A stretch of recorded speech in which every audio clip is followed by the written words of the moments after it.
wrestling in 2024 is insane. It's crazy. It's things that you never ever would have expected to happen. And the one thing that I'm enjoying is nobody expected me to, show my true colors. you know. And dare I say, were yourself and Dwayne Johnson having phone calls over December and start trying to say to yourself, how are we going to be the bad guys in 2024 in Yeah, terms of that? I was the one, everybody knows I'm a big game player, you know what I mean? So I was like, yo, bro, you should call yourself the final boss, dog. Yeah, he got that from me. He So got that Rick Swann gave the from recommendations. Rick Swann is taking the credit for that. I'm gonna take the credit for that. It's Okay, about that okay, money, Rick. baby. And Rick, I suppose you're a veteran star of the wrestling business, been in it for over 15 years. You've wrestled all over the world from CW to Japan to you name it. Is the wrestling business, is it back to its good old days to where it was in 2010, 2011, where you had three big companies competing all against each other? It seemed for a while that maybe it slipped there back in 2015, 2016, that one company had taken the front runner and was leading, chasing miles ahead of the pack. But the pack have seemed to cut up now. We've three good wrestling business going head to head, delivering quality products in the United States. And that must be not good for business, but also good for the wrestlers as well in terms of opportunities. It must be a golden age now in terms of 2024 to be a wrestler, in terms of opportunities, in terms of being able to showcase your talents. 100%. When I was coming up, I only had, I mean, I'm not gonna say only because they afforded me, great opportunities.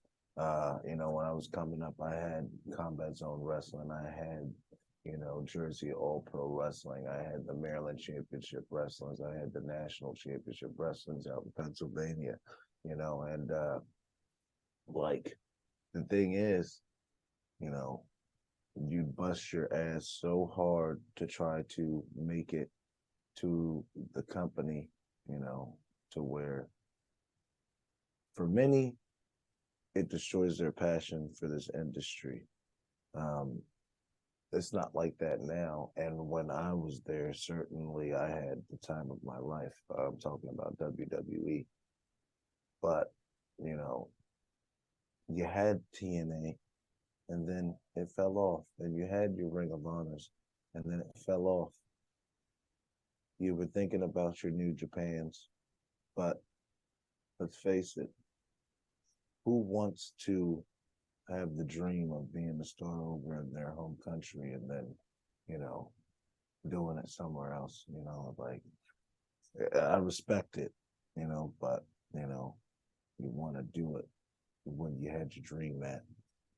And now I feel like within 2022, from 20, like after COVID, every single promotion decided, hey, we're in fight or flight mode and we're about to start showing people. So, I give the props to AEW.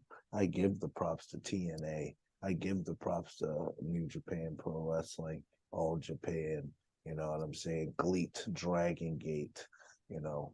Um, Professional wrestling has now become, like you said, cool again.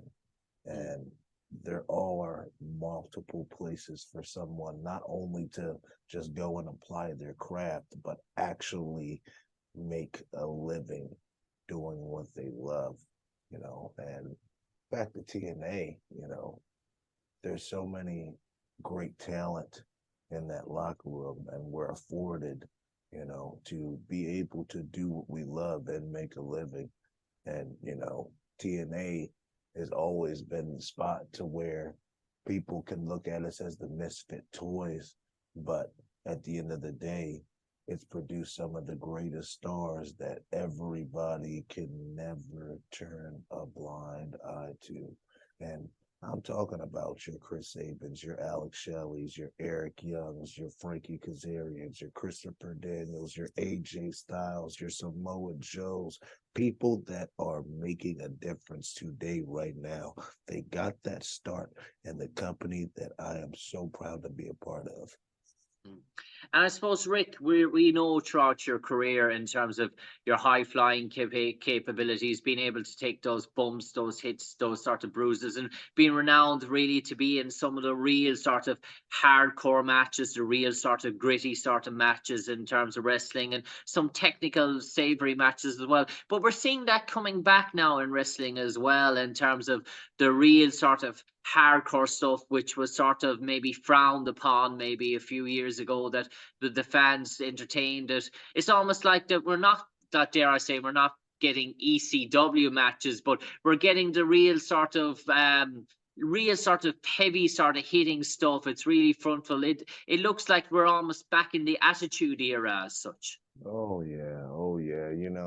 I've been sitting back and I've been watching these matches between Big Con and PCO, and I sit back and I think, God dang, what will it take for me to get my mouth stapled shut?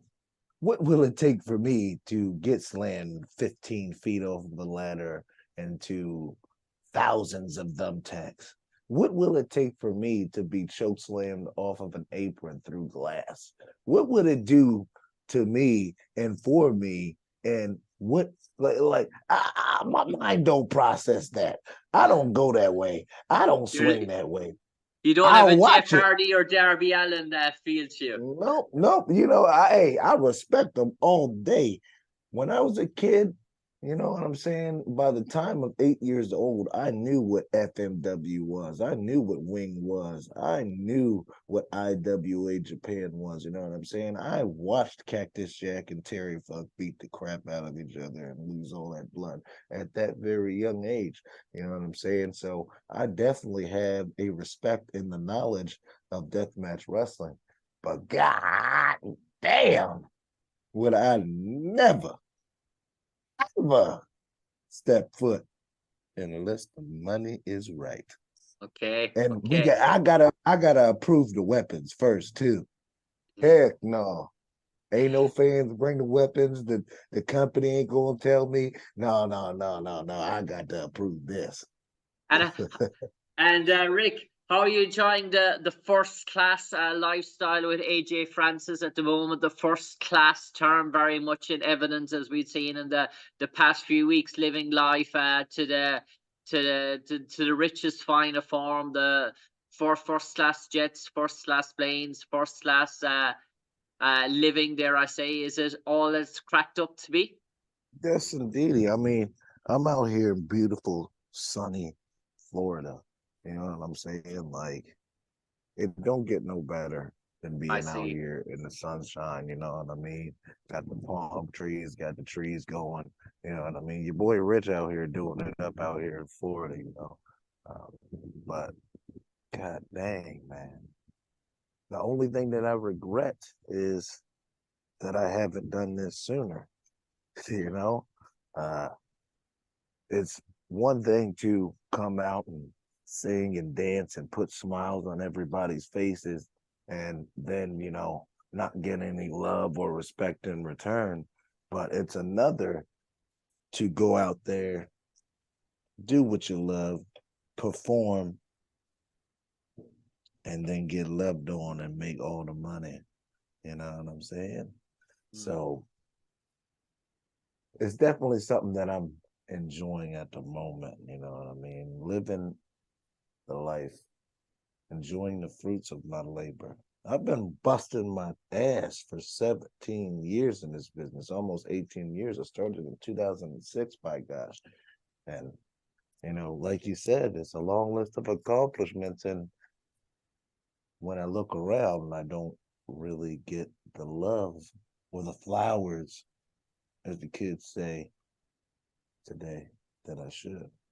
I suppose Rick Swann, in the past, you were known to share the spotlight with other people's achievements, but maybe of late, as we say, people have been trying to steal that spotlight. Is that gone anymore? Is the spotlight firmly on Rick Swann and nobody else? And people like Joe Hendry will have to get to the back of the line in terms of to wait their turn in terms of sharing the ventures in terms of that is very much Rick Swann is sharing with nobody going forward apart from maybe AJ. Yeah. I tell you what, just like you said, because it's not only me who's on this movement, it's myself and AJ Francis. We are going to take over TNA. There's going to be no more silly videos from Joe Hendry. There's going to be no more BS from Josh Alexander. We're not going to stick up for no bull crap from, what's his name, Mr. Karate Man, Mr. Karate Kid. You know what I'm saying? Uh, I'm just done. Um, we're not going to wait for opportunities. We're going to take our opportunities, you know. Um, and as far as Joe Hendry goes, April 20th in the Palms. He beat me there once. Don't think I forgot, you know. When I get into that Palms, everybody better stay sober. They better keep their attention on that match because I'm going to take out so much frustration. And it's the anniversary where I lost my world championship against Kenny Omega. Hell no, I'm definitely beating that boy from pillar to post. Uh-uh. And I suppose Rick Swann, in terms of that, I suppose in terms of you might feel a bit justified, a bit of injustice towards the American fans, but are you still showing a lot of love to the international fans outside of the USA, over the UK and Ireland, that might be tuning in on Impact International, on TNA, The Zone, on YouTube Insiders Package? Have the UK and Irish and the European fans, have they done anything to upset Rick Swann, or is it just the American fans that he's feeling aggrieved with Man, at the they've moment? done everything to upset me. People over there, they seem to forget that guys like myself, Pac, and Ricochet were the guys who helped make your Michael Okus, your Will Ospreays. You know what I'm saying? Like, if it wasn't for us, Will Ospreay wouldn't even have a damn move set.